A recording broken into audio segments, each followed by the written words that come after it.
Senator Chuck Schumer and other Senate Democrats ready to shut down the government, announcing yesterday that they will not vote for the continued resolution passed by the House, meaning the bill has no chance of getting the 60 votes needed. Now, Schumer's stance may come as a surprise to you, because here's what he said about government shutdowns back in 2023. Take a listen. The last thing Americans need right now is a pointless government shutdown.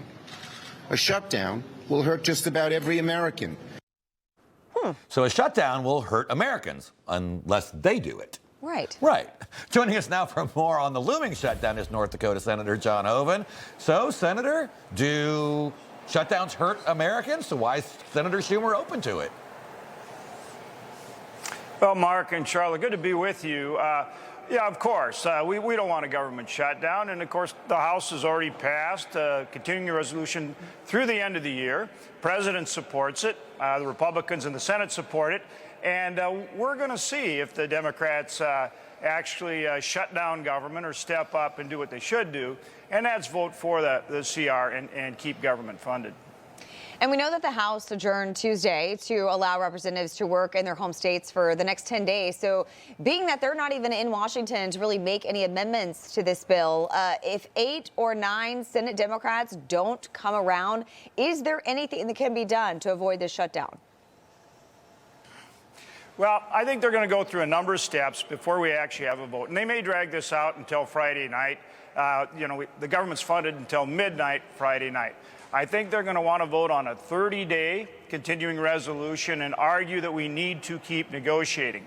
Well, that dog won't hunt. The House has already voted. The president's on record. That's just a stalling tactic. But I would guess we'll probably let them have that vote and see if that clears the way. But ultimately, Democrats are going to have to decide whether they vote for this continuing resolution. And the reason it's a CR is because Chuck Schumer, Senator Schumer, refused to put one single appropriations bill, not one bill, on the floor last year. So, of course, we're in this situation. He forced it. And actually, in this continuing resolution, we do a number of things. One, for the first time in a long time, we actually reduce spending. That's important to get after the debt and deficit. We actually increase spending, though, for our military and provide more flexibility. So we've done a number of things that I think are positive, and we've done the best we can, given what Senator Schumer created, which was his refusal to bring the appropriations bills to the floor, even though, and I'm on the Appropriations Committee, we passed all the bills, we were ready to go, and he wouldn't do it, and now he laments the situation. Look, I think they're going to have to vote for it, or the shutdown is going to be right square on Senate Democrats. Absolutely.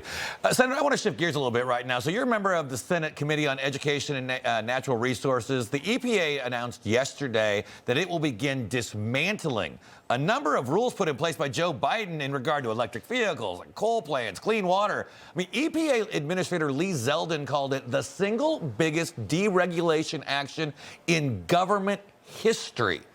That's huge, and it's going to actually eventually, hopefully, get to your pocketbook with lower utility bills and things. I mean, what do you make of the EPA's announcement? Mark, that's right on. It is a big announcement. Just, for example, WOTUS, Waters of the U.S., that is a big problem. It's a regulation now that he's overturned. And so once again, the Trump administration will actually respect property rights. But overall, this will reduce the regulatory burden.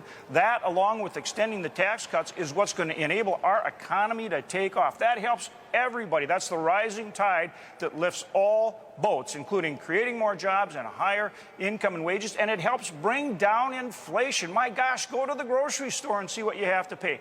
These are the things that are truly going to get us on top of inflation, get our economy going and growing, and it helps everyone. So he's right. It was a big day, and a good job to Lee Zeldin. You're going to see him do a tremendous job over there at EPA. Information. Truth is freedom. Is Newsmax. It's real news for real people.